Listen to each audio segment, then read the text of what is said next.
Amin'izao vanim-potoana iainantsika izao ry havana, mety mahatsiaro irery na toy ny laharana fotsiny anatin'ny vahoaka marobe, ary manontany teny isika hoe misy tena marina ve?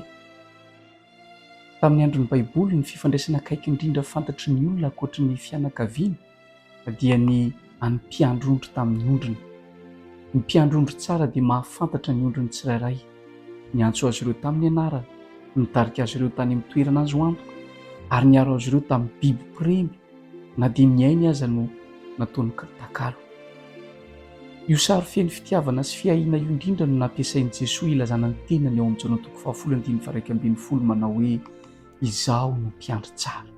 Ny mpiandry tsara manolotra ny ainy hamonjy ny ondry.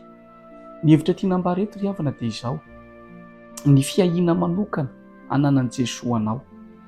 Tsy very anaty vahoaka ianao aminy, fantatra ny anaranao, ny ati-tsainao, ny nofonofonao. Izy no mitarika anao amin'ny lalan'ny fiainana, manome izay ilainao ary miaro anao amin'ireo loza ara-panahy.